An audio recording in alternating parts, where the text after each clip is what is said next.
Okay, welcome students.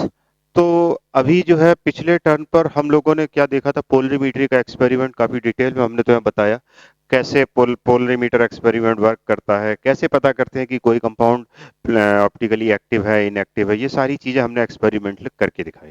अब उससे related experiment से रिलेटेड अब आते हैं, थोड़ा सा हमने तुमसे कहा था कि मैंने जो बना करके बताया था बोर्ड पर वो तो बताया था पिछले क्लास में, लेकिन अब इसके बाद जो है 3 डायमेंशन व्यू तुमको उसका दिखाते हैं कि कैसे वो पोलरीमीट्री का एक्सपेरिमेंट वर्क करता है। थ्री डी में देख ले थोड़ा अच्छा सा, ठीक है। तो मैं थ्री डी में तुमको कनेक्ट कर रहा हूँ अभी। ओके, तो थोड़ा सा it will take some time, तो तब तक वेट करते हैं। लेकिन हम लोग समझ लेते हैं कि पोलरीमीट्री का एक्सपेरिमेंट है। इस पे जो है आईटी में पहले तो बहुत क्वेश्चन आते थे। जो अभी एक फॉर्मूला बताऊंगा ना, स्पेसिफिक एंगल ऑफ रोटेशन और एंगल ऑफ रोटेशन, इन दोनों में एक रिलेशन होता है। तो वो दोनों में रिलेशन के बीच सीधे सीधे फॉर्मूला बेस्ड क्वेश्चन होते हैं।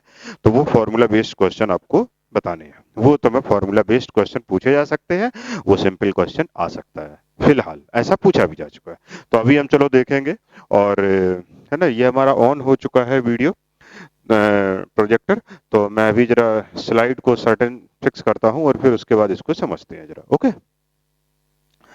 तो थोड़ा सा लेट वेट।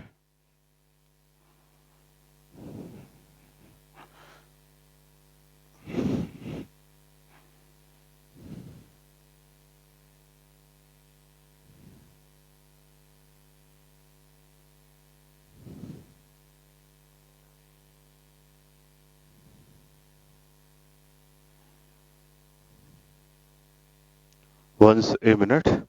तो मैं यहाँ पर ये और ये खुला हुआ है ऑलरेडी। ये देखिए, तो ये देखिए। Okay, welcome students. ये देखिए पिक्चर है, ये 3 डायमेंशन व्यू उसी पोलरीमीट्री एक्सपेरिमेंट का है। मैंने जैसा तुमको बताया था, ये देखिए पोलरीमीट्री है एक्सपेरिमेंट है, और ये वही एक्सपेरिमेंट है जिससे कि हम पता करते हैं कि कोई भी कंपाउंड ऑप्टिकली एक्टिव होगा या फिर इनएक्टिव होगा। मैं तुम्हें पिछले क्लास में बता रहा था ना स्लिट के बारे में। ये देखिए स्लिट है। जब एक सपोज करिए एक प्लेन है, एक ऐसा कार्डबोर्ड टाइप का है, उसमें आपने ऐसी स्लिट बना रखी है। तो जब ऑर्डिनरी लाइट जो है जब तुम इसमें से पास करोगे तो केवल इसी स्लिट से होती हुई निकलेगी। अब जब इसके बाद तुम एक और स्लिट लगाओगे, फिर समझ लो इसके ये स्लिट है, इससे इस तरीके का प्लेन निकल रहा है। अब तुमने अगर एक और स्लिट लगाई, तो अगर लाइट सीधी आती हुई दिख जाए तो इसका मतलब है बीच में किसी ने लाइट के प्लेन को वाइब्रेट रोटेट नहीं किया है। लेकिन अगर मान लीजिए तुम्हें इधर से आती हुई लाइट ना दिखाई पड़े, इसका मतलब उस प्लेन को बीच में जो रखा हुआ सैंपल है उसको यही चीज समझिए, उस सब रखे हुए सैंपल को क्या कर दिया, रोटेट कर दिया। और जब रोटेट कर दिया तो तुम्हें इस वाला एक और जो तुमने ऐसा लिया इसी को, भाई यही चीज तो एनालाइजर है, एक ये और एक ये। तो ये एनालाइजर को तुम्हें सेट करना होगा ऐसे। मान लो लाइट का प्लेन ऐसा था और तुम्हारा एक एक्सेस ऐसा है, एक एक्सेस ऐसा है, तो लाइट आती हुई दिखाई नहीं पड़ेगी। क्यों? क्योंकि बीच में जो सॉल्यूशन है उसने लाइट को ऐसे कर दिया है। तो तुम्हें अब एनालाइजर भी ऐसे करना होगा, और जब ऐसा एनालाइजर करना होगा तब जाके तुम लाइट को देख सकते हो। तो बस इसी रोटेशन एंगल ऑफ रोटेशन को हम क्या कहते हैं, डेक्स्ट्रो रोटेटरी यानी क्लॉकवाइज एंगल ऑफ रोटेशन। तो आइए देखते हैं। तो सबसे पहले तुम देखोगे यहाँ पर सोडियम लैंप है, ये सोडियम लैंप लगा है। सोडियम लैंप होता है, और एक जानते हो मरकरी लैंप होता है। एक होता है सोडियम लैंप और एक होता है मरकरी लैंप। तो सोडियम लैंप एक्चुअल में क्या होता है, जैसे तुमने देखा होगा जो स्ट्रीट लाइट है, तो स्ट्रीट लाइट एक होती है येलो कलर की, है ना। उसमें लाइट जो जो महानगर पालिका की जो लाइट होती है वो होती है स्ट्रीट लाइट, है ना। वो येलो बड़ा सा बल्ब होता है और येलो टाइप की रोशनी देता है। जनरली जो हमारे घर के जो है जो कॉर्नर पर जो पोल्स लगे हुए होते हैं, उन पोल्स पे वो येलो लाइट वाला सोडियम लैंप लगा देते हैं सभी लोग, महानगर पालिका वाले। लेकिन एक दूसरे तरीके का होता है जिसका तुमने लाइट देखा हो, एकदम व्हाइट लाइट होता है, उसे कहते हैं मरकरी लाइट। तो ये दो टाइप का। तो मैं यहाँ जो बात कर रहा हूँ सोडियम, और सोडियम लैंप क्या होता है, ये एक मोनोक्रोमेटिक लाइट होती है, और इसकी जो है 589 नैनोमीटर की वेवलेंथ को इस पर अप्लाई किया जाता है। कितनी? 589 नैनोमीटर की वेवलेंथ को इस पर अप्लाई किया जाता है डालने के लिए। तो सोडियम लाइट ही हम इसमें जो है यूज करते हैं। और एक में बहुत अच्छी बात बताते हैं, तुमने कहा कि सर सोडियम लाइट ही, सोडियम लैंप ही क्यों यूज करते, कोई दूसरा लैंप यूज कर लो। तो दूसरा लैंप हम इसलिए यूज नहीं कर सकते क्योंकि सोडियम लाइट की जो देखने के लिए ह्यूमन आई बहुत ज्यादा सेंसिटिव होती है from this side, this is the eye.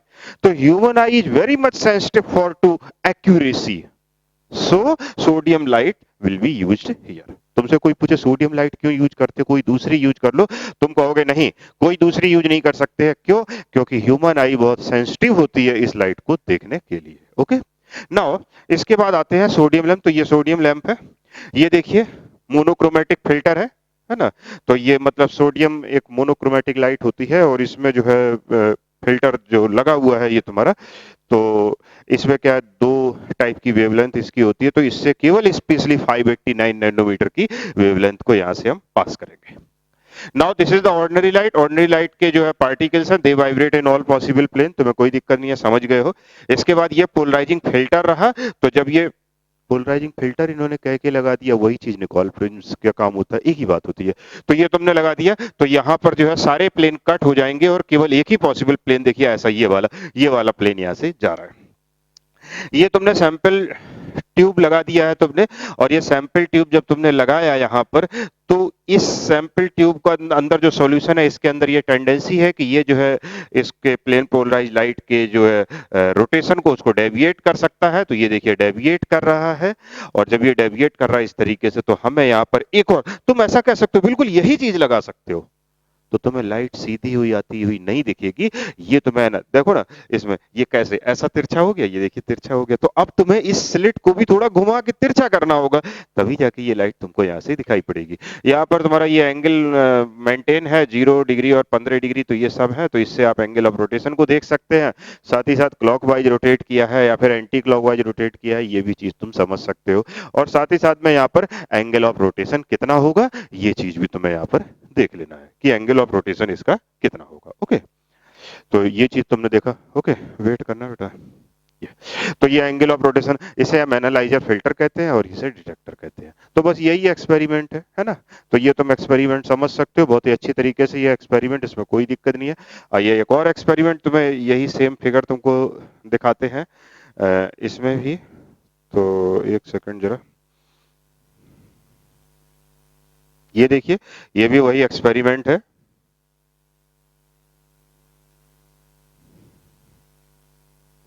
तो ये देखिए ये एक्सपेरिमेंट है, तो यहाँ पर भी वही चीज है, थोड़ा व्यू चेंज हुआ है केवल।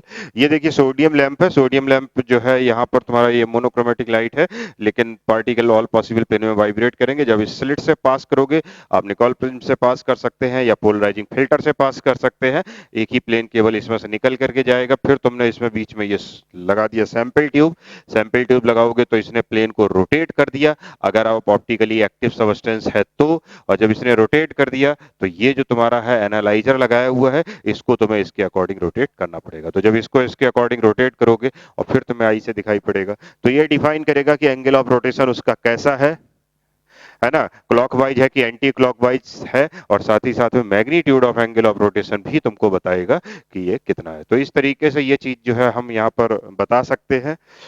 देखता हूँ अगर कोई और एक्सपेरिमेंट है, अगर और कोई स्लाइड है मेरे पास, तो फिलहाल दीज आर द सफिशियंट, ऐसा इसमें कुछ भी और नहीं है, लेकिन मैं एक सेकंड में और देख लेता हूँ, है ना, थोड़ा सा वेट करें।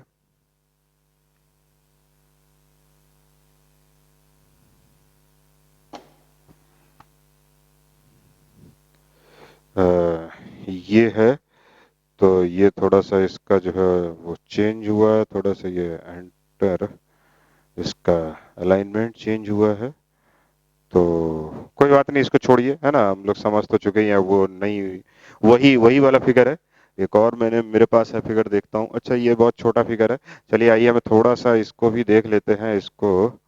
और ये देखिए, है ना, तो ये आप देख सकते हैं, थोड़ा सा हो सकता है लाइट हो जाए, ब्लर हो जाए, लेकिन हम तो मेन बना करके समझा चुके हैं और बड़े फिगर को समझा चुके हैं। ये देखिए लाइट सोर्स है, प्लेन पोलराइज्ड लाइट यानी अनपोलराइज्ड लाइट है, ये पोलराइजिंग फिल्टर है, ये देखिए इस तरीके से, और यहाँ पर ये चेंज हो गया, तो चेंज हो गया तो यहाँ सेट करना होगा, ये एनालाइजर है, ये ऑप्टिकली एक्टिव सॉल्यूशन है। तो this is actually the optically active solution. तो जब हम इसमें से यहाँ पर देखते हैं, एक सेकंड हमारे पास, एक सेकंड, यहाँ पर वाई सोडियम, देखता हूँ, ये वाली एक और स्लाइड है, ये सेम है, हाँ ये सेम स्लाइड है, तो आप ये सारी चीजें देख चुके हैं। तो चलिए ठीक है, अब हमें यही बात करनी थी, और अब हम तुम्हें एक बात यहाँ पर ये बताते हैं। ये जो एंगल ऑफ रोटेशन है, यहां पर जो एंगल ऑफ रोटेशन देख रहे हो, वो कितनी बातों पर डिपेंड करेगा? चार बातों पर डिपेंड करेगा। एक तो नेचर ऑफ लाइट, लाइट का नेचर क्या है, कौन सी लाइट आप इसमें अप्लाई कर रहे हैं उस पर डिपेंड करेगा। और साथ ही साथ में ये टेम्परेचर पर डिपेंड करेगा, किस टेम्परेचर पर ये एक्सपेरिमेंट हो रहा है, इस टेम्परेचर पर भी मैटर करेगा। और तीसरी बात जो सबसे बड़ी, लेंथ ऑफ द ट्यूब। देखो लेंथ ऑफ द ट्यूब ये होता है, ये क्या है, लेंथ ऑफ द ट्यूब, यहां से लेकर के यहां तक ये लेंथ ऑफ द ट्यूब है। तो ये कितना ज्यादा होगा या कितना कम होगा, इस पर भी एंगल ऑफ रोटेशन जो है वेरी कर जाएगा। कैसे वेरी कर जाएगा? अगर यहां लेंथ इसकी बड़ी ले लोगे या छोटी लेंथ ले लोगे, तो number of molecule with respect to this volume कम या ज्यादा हो जाएंगे। और जब number of molecule with respect to this volume कम या ज्यादा हो जाएंगे, तो ये ज्यादा से ज्यादा मॉलिक्यूल से हिट करेगी, क्योंकि मॉलिक्यूल ही तो कर रहे हैं ये सब रोटेशन को चेंज। तो ज्यादा से ज्यादा ये जो है हिट करेगा मॉलिक्यूल से, इससे इसका एंगल ऑफ रोटेशन जो है क्या हो जाएगा, वेरी कर जाएगा, चेंज कर जाएगा। कम मॉलिक्यूल होंगे तो कम हिट करेंगे, ज्यादा मॉलिक्यूल होंगे तो ज्यादा हिट करेंगे। इसका मतलब है कि लेंथ ऑफ द सैंपल या लेंथ ऑफ द सॉल्यूशन इस पर भी मैटर करेगा। तो कई लोग सोचते हैं लेंथ पे कैसे मैटर करेगा, नहीं, this will also depend on the length of the tube. क्यों? क्योंकि लेंथ ऑफ द ट्यूब का मतलब है नंबर ऑफ मॉलिक्यूल्स कितने होंगे। और चौथा केस ये है, फोर्थ वन जो पॉइंट है वो इस बात पर मैटर करेगा, फोर्थ वन पॉइंट, कि कंसंट्रेशन क्या है सैंपल में। तो कंसंट्रेशन कैसे इफेक्ट करेगा एंगल ऑफ रोटेशन को, उसके लिए भी वही रीजन तुम समझ गए होगे। क्योंकि कंसंट्रेशन अगर इसकी ज्यादा और कम करोगे तुम, तो नंबर ऑफ मॉलिक्यूल भी बढ़ेंगे या घटेंगे। और जब नंबर ऑफ मॉलिक्यूल इंक्रीज या डिक्रीज होंगे, तो हिटिंग भी इंक्रीज या डिक्रीज होगी, और हेंस जो इसका जो एनालाइजर है या जो इसका रोटेशन है वो भी क्या होगा, चेंज हो जाएगा। तो इस तरीके से ये चार चीजों पर मैटर करता है। कौन सी चार चीजें अभी मैं लिखूंगा? Temperature, nature of the light, और तीसरा जो है कंसंट्रेशन ऑफ द सॉल्यूशन, और चौथा जो है तुम्हारा ट्यूब लेंथ। ट्यूब लेंथ को हम डेसीमीटर में एक्सप्रेस करते हैं, और जो कंसंट्रेशन है सॉल्यूशन का वो ग्राम पर एमएल में लेते हैं। तो इस तरीके से अगर हम इन स्टैंडर्ड कंडीशंस लगा करके जो रोटेशन आएगा, that is known as specific angle of rotation. और उस स्पेसिफिक एंगल ऑफ रोटेशन और एंगल ऑफ रोटेशन में एक रिलेशन होता है। ठीक है, तो इस फिगर को पहले समझ लीजिएगा। इस फिगर को हमने तुम्हें बताया, ये फिगर इस तरीके से है। तो ये हो गया चीज, ओके। चलिए आइए अब आते हैं, इसके बाद हम बात करते हैं स्पेसिफिक एंगल ऑफ रोटेशन क्या है। तो मैं इसको तुम्हें जो है क्लोज करता हूं इसको, और आगे बढ़ता हूं, ओके।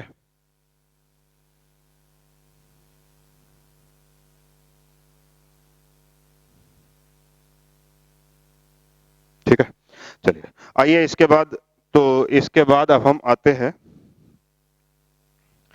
तो इसके बाद जो है कि एंगल ऑफ रोटेशन को कौन कौन से फैक्टर्स इफेक्ट करते हैं, इस बात को देखते हैं। तो फैक्टर्स इफेक्टिंग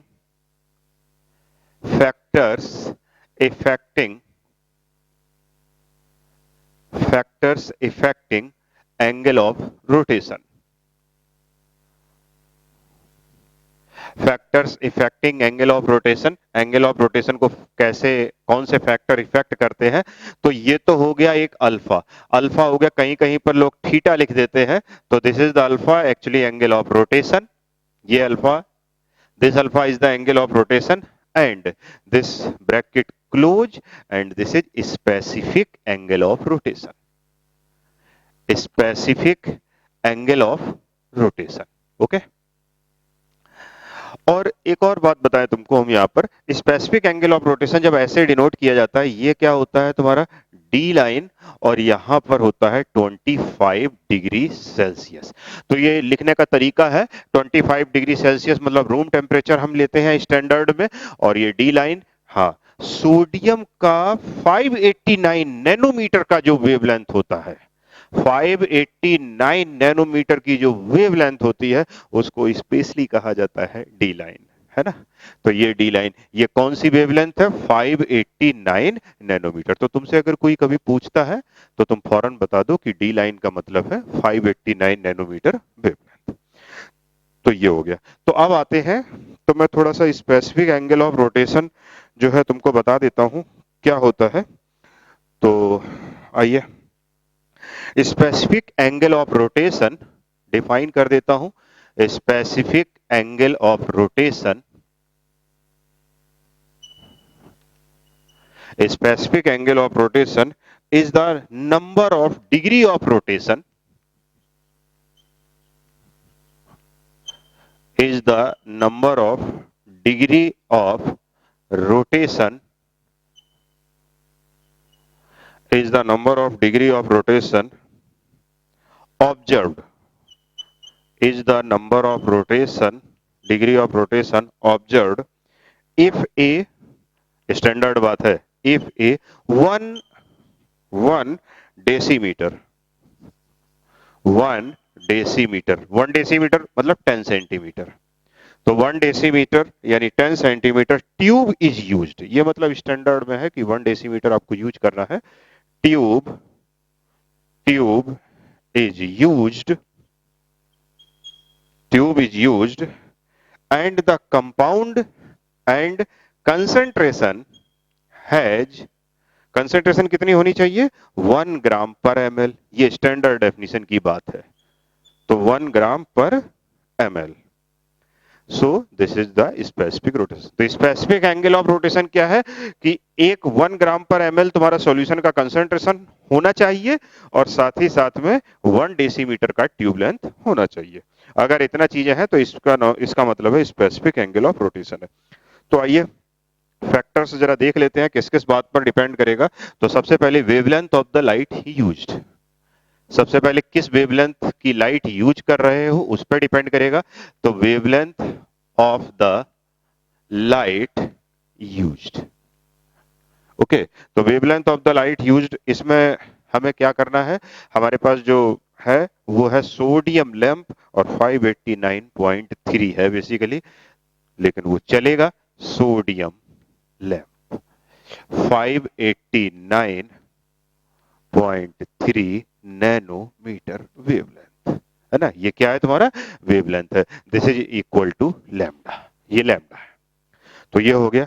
दूसरा टेम्परेचर, तो टेम्परेचर में कौन सा कंसीडर करना है तुमको? Room temperature. सेकंड टेम्परेचर, तो टेम्परेचर में तुम्हें कौन सा लेना है? रूम टेम्परेचर यानी 25, रूम टेम्परेचर। तो रूम टेम्परेचर लेना है। तीसरा लेंथ ऑफ द ट्यूब, तीसरा क्या है तुम्हारा? Length of tube, this is known as L, small L लिखो, ठीक है, स्मॉल एल, स्मॉल एल। तो लेंथ कैसे इफेक्ट करती है हम तुमको बता चुके हैं, क्योंकि ज्यादा लेंथ अगर बड़ी होगी तो सॉल्यूशन भी ज्यादा होगा, ज्यादा सॉल्यूशन होगा तो ज्यादा नंबर ऑफ मॉलिक्यूल होंगे, और ज्यादा नंबर ऑफ मॉलिक्यूल से अगर प्लेन पोलराइज लाइट हिट करेगी तो फिर वो ज्यादा उसका डेविएशन होगा रोटेशन में, जो उसका प्लेन लाइट का जो प्लेन है उसमें ज्यादा रोटेशन होगा या कम रोटेशन होगा। This will also depend on the length of the tube, okay.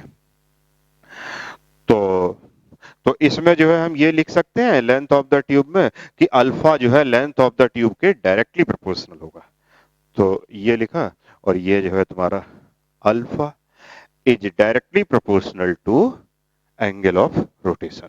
Alpha is directly proportional to क्या है? Length of the tube. तो लेंथ अल्फा तो मतलब एंगल ऑफ रोटेशन है ही, तो लेंथ ऑफ ट्यूब, ये चीज समझिएगा, ये सबसे इंपॉर्टेंट बात है। और इसके पीछे लॉजिक क्या है? मोर मॉलिक्यूल्स, है ना, more angle of rotation due to more hitting. लाइए इस बात को लिख देता हूं, more molecules, more molecules, more angle of rotation यानी मोर अल्फा, शॉर्ट में लिख देता हूं more alpha due to more hitting, due to more hitting, due to more hitting with molecule. Okay, तो ये तुम्हारा हो गया तीसरा, लेंथ ऑफ द ट्यूब। चौथा, कंसंट्रेशन ऑफ द सैंपल। तो कंसंट्रेशन के लिए मैं इधर लिखता हूं, है ना, तो अब इसको नोट कर ले पहले। फिर आता है फोर्थ नंबर। फोर्थ नंबर है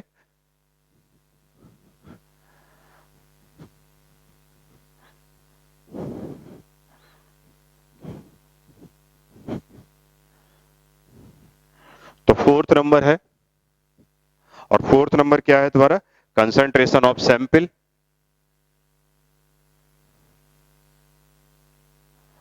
कंसंट्रेशन ऑफ सैंपल, तो कंसंट्रेशन ऑफ सैंपल ये भी तुम्हारा जो है कंसंट्रेशन ऑफ सॉल्यूशन पर मैटर करेगा, है ना। तो alpha is directly proportional to concentration of solution, और यहां पर भी यही चीज अप्लाई होगी, क्योंकि कंसंट्रेशन ज्यादा होगा तो नंबर ऑफ मॉलिक्यूल मोर होंगे, मोर मॉलिक्यूल से हिट करेगा, मोर डेविएशन उसका होगा। ओके, तो C इज टेकन इन ग्राम पर ml। C किस में लेना है? इज इन ग्राम पर ml, ग्राम पर ml। ओके, तो कंसंट्रेशन अगर ज्यादा होगा, more concentration, more hitting, more concentration, more hitting, more hitting with molecule, more hitting with molecule, more angle of rotation and more angle of rotation। तो ये हो जाएगा more angle of rotation। Okay, और एक और पॉइंट है nature, nature भी देख सकते हैं। तो सॉल्वेंट जो है क्या होना चाहिए? केमिकली एंड ऑप्टिकली इनर्ट होना चाहिए। सॉल्वेंट किसी तरीके से जो है मतलब उससे सॉल्यूट से जो है क्या होना चाहिए? रिएक्शन नहीं करना चाहिए। तो पांचवा चलो ले लेते हैं nature of the solvent. Nature of solvent, ठीक है। तो नेचर ऑफ सॉल्वेंट में क्या है? Solvent must be chemically and optically inert.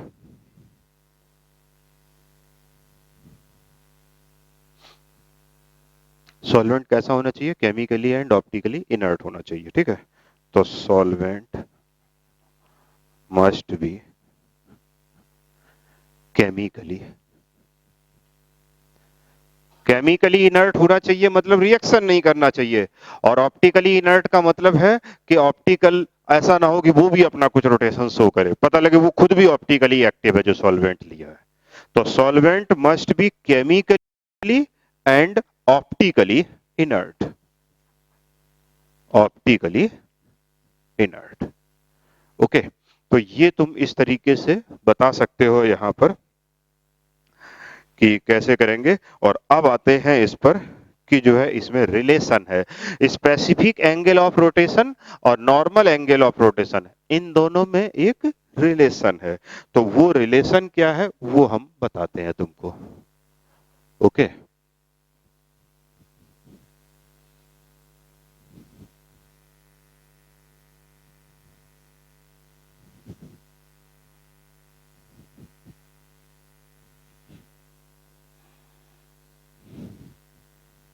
एक मिनट। तो इसमें जो है तो स्पेसिफिक एंगल ऑफ रोटेशन और नॉर्मल एंगल ऑफ रोटेशन में क्या रिलेशन होगा वो देखेंगे। तो यहां पर क्या होगा? दिस इज द अल्फा, है ना, ये अल्फा हो गया तुम्हारा, और ये 25 कहीं भी लिख दो, यहां लिख दो 25 डिग्री सेल्सियस, एंड ये हो गया D line, and this is actually the alpha divide by C into L. तो ये होगा तुम्हारा एक रिलेशन, और इस रिलेशन पर क्वेश्चन पूछे जाते हैं जो कि नीट के लिए भी इंपॉर्टेंट है और आईआईटी के लिए भी इंपॉर्टेंट है। ओके, तो आइए जरा एक बार फिर से देख लेते हैं। ये अल्फा क्या है तुम जानते हो? Specific angle of rotation, specific angle of rotation, ये डी लाइन, तो ये डी लाइन क्या है यहां पर, ये डी लाइन, इसका मतलब है 589.3 है हालांकि, लेकिन चलो, nanometre wavelength of sodium lamp, wavelength of sodium lamp. Okay, ये हो गया तुम्हारा। इसके बाद अल्फा, ये जो सिंपल अल्फा है ये क्या है, एंगल ऑफ रोटेशन है। तो ये लो alpha, and this is actually the angle of rotation, angle, ये यहां से मैं हटा दे रहा हूं, एंगल ऑफ रोटेशन, हटा दे इसको, चलो लिखा रहने दो। तो एंगल ऑफ रोटेशन, तो ये हो गया अल्फा, एंगल ऑफ रोटेशन। और सी क्या हो गया, कंसंट्रेशन ऑफ द सॉल्यूशन, तो सी हो गया तुम्हारा यहां पर concentration of solution, concentration of solution. और एल क्या है, लेंथ ऑफ द ट्यूब, है ना, तो एल क्या है, length of, length of tube, L जो तुम्हारा क्या है, वो लेंथ ऑफ द ट्यूब है। और साथ ही साथ में ये है तुम्हारा, और ये 25 डिग्री सेल्सियस, ये क्या है, रूम टेम्परेचर, रूम टेम्परेचर। तो क्या तुम्हें समझ में आ गया ये बात? तो ये तुम्हारा है, और इस फॉर्मूले पर बेस्ड जो है क्वेश्चन आते हैं। तो इस क्वेश्चन पे, और जो स्पेसिफिक एंगल ऑफ रोटेशन होता है, क्योंकि यहां तो तुमने स्टैंडर्ड वर्ड कर दिया है, स्टैंडर्ड कैसा, 1 ग्राम पर ml तुम्हें लिया है तुमने, और साथ ही साथ है 1 डेसीमीटर का ट्यूब लेंथ। अगर ये दोनों चीजें तुमने फिक्स कर दी, तो जो आएगा एंगल ऑफ रोटेशन वो क्या होगा, स्पेसिफिक एंगल ऑफ रोटेशन। और स्पेसिफिक एंगल ऑफ रोटेशन तुम्हारा जो है लेंथ और कंसंट्रेशन ऑफ सॉल्यूशन पर डिपेंड नहीं करेगा। तो स्पेसिफिक एंगल ऑफ रोटेशन में शॉर्ट में लिख दूं अल्फा, ये है ना, is not, alpha will not, है ना, डिपेंड ऑन, डिपेंड नहीं करेगा, किस पे नहीं डिपेंड करेगा, length and concentration of solution. तो length and concentration of solution. Okay, तो इस तरीके से तुम्हारा ये हो गया, ये तुम्हारा पूरा पोलरीमीटर का एक्सपेरिमेंट हो गया, और ये सारी बातें हो गई।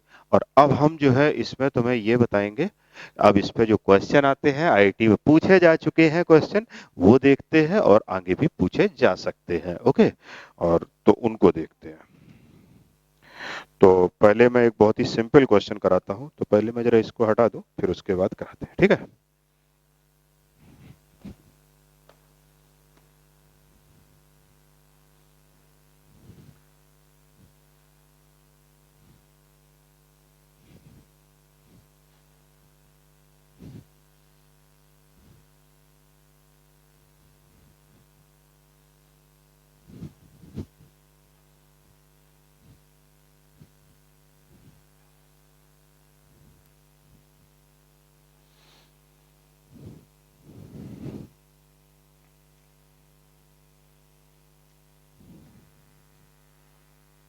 एक सेकंड,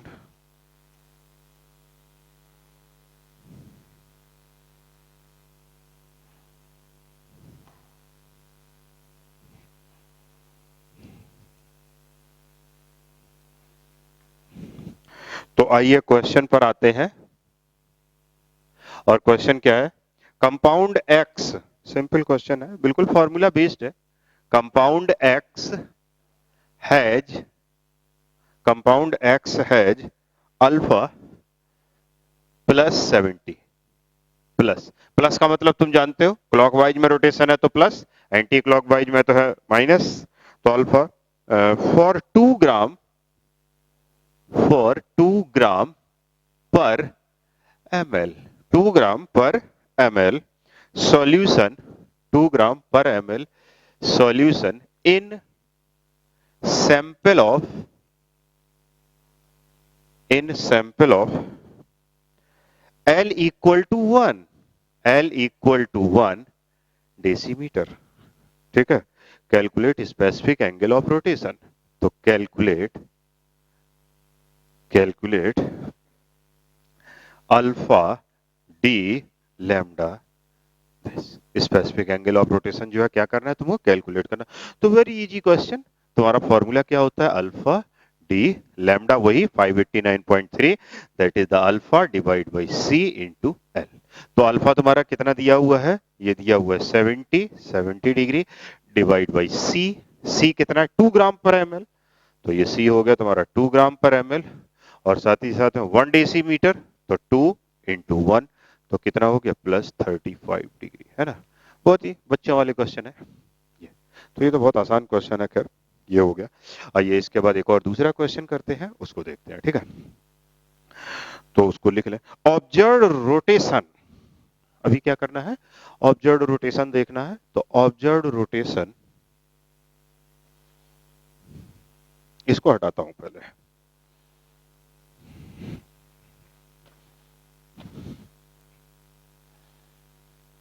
बात एकदम क्लियर है, बिल्कुल फॉर्मूला वॉर्मूला सब एकदम क्लियर है, और मैंने एक्सपेरिमेंट बहुत डिटेल में अच्छी तरीके से समझाया है। कोई भी क्वेश्चन इससे हट करके अब तुम्हें जाना नहीं चाहिए, अगर तुम्हारे सामने कोई क्वेश्चन आता है, समझ गए। चलिए आइए आगे बात करते हैं दूसरे क्वेश्चन की। तो दूसरा क्वेश्चन मैं यहाँ लिख रहा हूँ, ठीक है, तो मैं इसको हटा दूं जरा।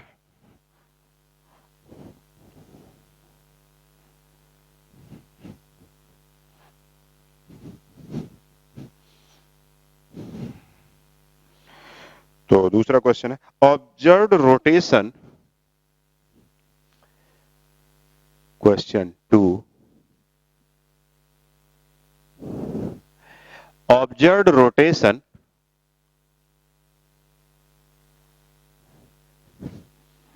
of 2 gram compound,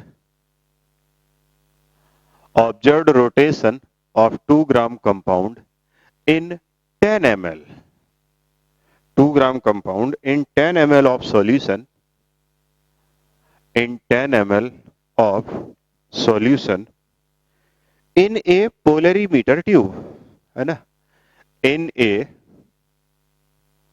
polarimeter, in a polarimeter tube of 25 centimeter long, of 25 centimetre long, 25 centimetre, centimetre में दिया हुआ है, डेसीमीटर में कन्वर्ट करना होगा, ध्यान रखना। 25 centimetre long is 1.34 degree, is 1.34 degree. Calculate specific rotation of compound, calculate specific rotation, calculate specific rotation of compound. Okay, specific rotation तो मैं कैलकुलेट करना है, तो आइए देख लेते हैं। तो सबसे पहले हमें स्पेसिफिक रोटेशन यही कैलकुलेट करना है, तो हम क्या करेंगे, रुकना, देखते हैं। तो जैसे मान लीजिए तुमने सी, अरे इतना कठिन नहीं है यार, अल्फा दैट इज लैम्डा और 25 degree Celsius, that is alpha, alpha कितना है तुम्हारा 1.34, है ना, तो ये तुम्हारा 1.34 है, तो ये लो 1.34 हो गया, divide by C, C into L, तो सी क्या है, सी क्या होता है तुम्हारा कंसंट्रेशन, तो सी कहाँ है तुम्हारा 2 ग्राम पर ML in 10 ml of solution, तो ग्राम पर एमएल में लेते हैं, तो 2 डिवाइड बाई 10 इंटू, ओके, और 25 सेंटीमीटर इसको डेसीमीटर में कन्वर्ट करना है, तो 10 सेंटीमीटर बराबर 1 डेसीमीटर, तो 1 decimetre is equal to 10 centimetre, तो ये कितना हो जाएगा तुम्हारा 2.5, 2.5, 2.5 क्या हो गया डेसीमीटर, यानी 25 सेंटीमीटर है, तो 25 centimetre is equal to 2.5 decimetre. तो जब तुम इसको सॉल्व करोगे तो ये कितना हो जाएगा तुम्हारा 2 5 जा 10, 5.25, और इसको थोड़ा और इजी तरीके से सॉल्व करें तो ये हो जाएगा 2.5, तो तुम इसको सॉल्व कर लेना, ये 10 ऊपर चले जाएंगे और 10 5 5.5 5 से डिवाइड करना पड़ेगा, तो 5 2 जा 10 और 5 6 जा और 3 जा नहीं 10 और 3 और फिर 8, तो ये हो जाएगा 5 टू जा 2.68, 2.68। ओके, तो ये हो जाएगा 2.68। बस आ गया आंसर, डिग्री, है ना। तो ये लो तुम्हारा आंसर। तो ये 2 क्वेश्चन हमने तुमको करा दिए हैं, इसमें तुम्हें कोई दिक्कत नहीं है। ये बहुत ही आसानी से क्वेश्चन सॉल्व हो गए। ये भी क्वेश्चन अच्छा है, और ये भी मतलब ये तो बहुत ही बच्चों वाला क्वेश्चन है, ये भी थोड़ा बच्चों वाला ही है और कुछ नहीं। अब एक और क्वेश्चन करते हैं और फिर हम अगली क्लास में बात करते हैं। ओके, तो आइए अगले एक और क्वेश्चन को देखते हैं।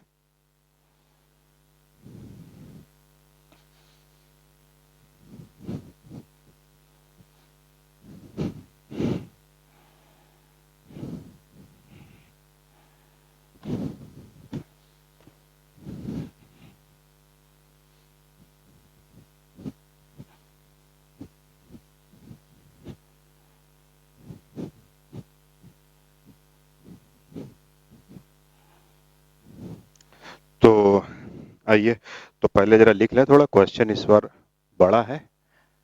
ओके, तो कैलकुलेट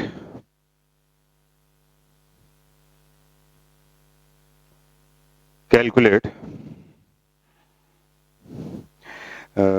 अगली बार से हम पहले से लिख लेंगे, ठीक है ना। Alpha D 25 degree. मैं लिख लेता हूँ क्वेश्चन, एक सेकंड जरा, मेरे पास मोबाइल में क्वेश्चन है शायद, तो मैं देख लेता हूँ जरा।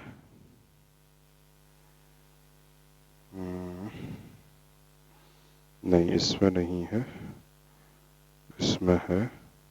हाँ, कैलकुलेट अल्फा लैम्डा और 25 temperature for a 25 gram for a 20 gram sample, है ना। तो 20 gram sample, 20 gram sample sample dissolved in 200 ml, dissolved in 200 ml, dissolved in 200 ml and analyzed and analyzed and analyzed in a 10 decimeter tube, analyzed in a 10 decimeter tube, 10 decimeter tube। Okay, बार बार ये disturb हो रहा है। which rotates the plane of which rotates the plane of which rotates the plane of light, plane of light at 30 degree, है ना। plane of light at 30 degree। also calculate, दो चीजें पूछी गई है। ऑल्सो कैलकुलेट, पहले कैलकुलेट स्पेसिफिक रोटेशन पूछा गया है, और फिर इन्होंने कहा है कि also calculate alpha alpha lambda और टी एंड अल्फा, दोनों चीजें कैलकुलेट करनी है ना। When solution is diluted, solution को डाइल्यूट कर दिया, तो when solution is diluted to, when solution is diluted to 1 liter, solution is diluted to 1 liter। Okay, तो ये तुम्हें क्वेश्चन सॉल्व करना है। तो आइए इसको देखते हैं जरा। तो ये क्वेश्चन बहुत ही आसान क्वेश्चन है। तो मैं चाहूंगा, ठीक है, मैं चाहूंगा कि तुम लोग पहले इस वीडियो को पॉज करो और इसको सेल्फ इस क्वेश्चन को सॉल्व करो, और फिर इसके बाद जो है हम फिर देखते हैं। तो तुम इसको जो है सॉल्व कर लो पहले, है ना। तो वीडियो पॉज कर लो और फिर देख लो। तो सबसे पहले इन्होंने कहा है, चलिए आइए हम लोग फिर से क्वेश्चन को देखते हैं, सॉल्यूशन को। Calculate specific angle of rotation, सारी चीजें दी हुई है तुम्हारा। डेसीमीटर ट्यूब दिया है, 20 ग्राम सैंपल दिया है, तो आइए रोटेट कैलकुलेट कर लेते हैं। तो alpha that is the lambda, और ये हो गया 25 degree, that is equal to alpha divide by C into L. तो अल्फा तुम्हारा कितना है, तो इन्होंने ये पूछा स्पेसिफिक एंगल ऑफ रोटेशन, और अल्फा कितना दिया है for a 20 gram dissolved in 200 ml and analyzed in a 10 decimeter with light of 30 degree. तो ये हो गया 30 डिग्री डिवाइड बाई सी। सी कितना है? 20 ग्राम सैंपल है, ग्राम पर एमएल, तो 20 बाई 200। तो ये लीजिए, डायरेक्ट हम यहाँ पे लिख दिए 20 बाई 200 हो गया। और साथ ही साथ में इनटू एल, एल डेसीमीटर में लेना है तुमको, तो एल कहाँ है तुम्हारा? 20 ग्राम सैंपल, हाँ 200 ml, ये हो गया तुम्हारा। और विच रोटेट्स, अच्छा for 1 minute, for 1 second, for a, पहली बात तो ये कंफ्यूज ना करो, फॉर ए, ये ए है, ठीक है। और यहाँ पर हाँ, तो 200 ml सैंपल डिजॉल्व्ड इन 200 एनालाइज्ड इन 10 डेसीमीटर ट्यूब, कहाँ लिखा है? एनल, हाँ ये लिखा है ना, ये देखिए 10 डेसीमीटर ट्यूब, ये 20 ग्राम सैंपल है और ये 200 ml, तो 10 डेसीमीटर ट्यूब, ट्यूब लेंथ हो गई, तो 10 डेसीमीटर डायरेक्ट दे दिया इन्होंने डेसीमीटर में, तो तुम इसको सॉल्व कर लोगे तो ये कितना आ जाएगा? 10 10 10 10 कैंसिल, तो ये फिर से वापस 30 डिग्री ही आ गया, ठीक है, 30 डिग्री आ गया। अब इसके बाद इन्होंने, तो ये स्पेसिफिक एंगल ऑफ रोटेशन कितना हो गया? 30 डिग्री। अब इन्होंने क्या कहा है, अब इस बात को समझिए। इन्होंने कहा कि अगर हम उसी, अभी क्या लिया था 20 ग्राम एमएल, 20 ग्राम सोल्यूशन लिया था 200 ml में, अब इन्होंने कहा कि उसी को हम डाइल्यूट कर दें। कितना डाइल्यूट कर दें? 1 लीटर, 1 लीटर तक अगर हम, तो जो तुमने पहले 20 ग्राम लिया था 200 ml में, वही 20 ग्राम अगर हम 1 लीटर में ले लें, तो स्पेसिफिक एंगल ऑफ रोटेशन बताना है और साथ ही साथ एंगल ऑफ रोटेशन भी बताना है। तो तुम अब ये सोच रहे हो कि यार ये चेंज कर दिया, क्या चेंज कर दिया? कंसंट्रेशन। क्यों? क्योंकि सैंपल 1 लीटर में कर दिया, तो ये चेंज कर दिया, ये चेंज कर दिया, ये सेम रखा, अब दो दो चीजें निकालने के लिए कही हुई है। हालांकि तुम जिस लेवल पर प्रिपरेशन कर रहे हो, तुम ये चीजें नहीं सोच रहे होगे। क्यों? बहुत आसान बातें हैं यहाँ पर, लेकिन अगर सोच रहे हो तो जरा ध्यान से देखिएगा, ध्यान से अपने दिमाग को दौड़ाइए, और तुम दो दो चीजें कैसे निकालोगे, तो तुम फौरन समझ गए कि नहीं सर, दो चीज निकालने की आवश्यकता नहीं है, क्योंकि ये तुम्हारा जो है चेंज नहीं हो सकता है। भाई स्पेसिफिक एंगल ऑफ रोटेशन क्या है? वो तो स्टैंडर्ड है, वो थोड़ी चेंज होगा। Normal angle of rotation change होगा। देखो, इसमें कुछ चीजें चेंज करोगे तुम, इसमें चेंज होगा, ये अल्टीमेटली कांस्टेंट रहेगा। सिंपल सी बात है, यहां चेंज करोगे कुछ तो यहां, और यहां कांस्टेंट है, और यहां चेंज करोगे तो ओवरऑल उसके इफेक्ट को खत्म करने के लिए यहीं पे कुछ इंक्रीज या डिक्रीज होगा। तो ये चेंज हो सकता है कोई कंडीशन यूज करने पर, लेकिन ये तुम्हारा कभी भी चेंज नहीं हो सकता है। तो ये तो तुम्हारा वैसे ही उतना हो गया, और जब ये पता है तो इसको कैलकुलेट कर लो। ओके, तो आइए, तो ये तुम्हारा हो गया इतना, तो इधर तो गिवन में चले गए तुम, और यहां पर अब आ जाते हैं केस 2। ये हो जाता है केस 1, ये हो गया केस 1, ये रहा। तो केस 2, अब केस 2 में क्या करना है देखें, तो तुमसे फिर से ये फॉर्मूला लगा दीजिएगा। तो क्या लगाओगे? अल्फा लैम्डा और 25 degree, that is the alpha. तो अल्फा अब तुमको निकालना है, तो अल्फा, और डिवाइड बाई सी, तो न्यू सी, न्यू कंसंट्रेशन कितना हो गया? न्यू कंसंट्रेशन कितना हो गया? तो 20 ग्राम सैंपल लिया, ध्यान दो, कंसंट्रेशन ग्राम पर एमएल 20, और कितना कर दिया? 1 लीटर, यानी 1000 ml कर दिया। ये कंसंट्रेशन हो गई तुम्हारी ग्राम पर एमएल में, ग्राम पर एमएल। ओके, तो ये हो गया alpha divide by 20 divide by 1000, ये लो, है ना। और फिर इसके बाद क्या है? सी, इसे तो चेंज किया नहीं है, तो ये तो उतना ही रहा है, तो इंटू 10। और ये तुम्हारा कितना है तुम जानते ही हो, ये तो तुम्हारा वही रहेगा 30, तो इसको मैंने 30 लिख दिया, ये लो, ये कितना हो गया? 30 डिग्री। तो जब 30 डिग्री हो गया तो तुम इसको सॉल्व कर लो, तो जब तुम सॉल्व करोगे तो अल्फा इज इक्वल टू, ये कितना हो गया? 5 50, 10 5 जा 55, यानी ये हो जाएगा तुम्हारा, तो 30 इंटू, इसको ऐसे सॉल्व करो, 30 इंटू 0.02 इंटू 10, तो कितना हो गया तुम्हारा ये, है ना। तो इसको तुम देख लो, तो 10 इंटू 0.02 कितना हो गया? 0.2, और 0.2 के बाद 3, तो ये हो जाएगा 6। तो 6 डिग्री हो जाएगा अल्फा। यानी अगर तुमने कंसंट्रेशन जो है डाइल्यूट कर दिया तो ये भी जो है तुम्हारा क्या हो जाएगा, इसके अल्फा जो है तुम्हारा इस पर डिपेंड करेगा, alpha angle of rotation depend करेगा, तो अल्फा जो हो जाएगा वो तुम्हारा 6 डिग्री हो जाएगा।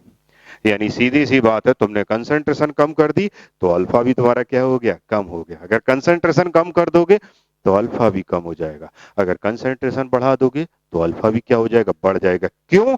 फिर याद करो, क्योंकि तुम्हारा जो पोलराइज्ड लाइट है वो ज्यादा मॉलिक्यूल से हिट करेगा, ज्यादा मॉलिक्यूल से हिट करेगा, ज्यादा डेविएट करेगा, और ज्यादा डेविएशन मिलेगा तो एंगल ऑफ रोटेशन में भी ज्यादा डेविएशन हो जाएगा। ठीक है, 1 मिनट।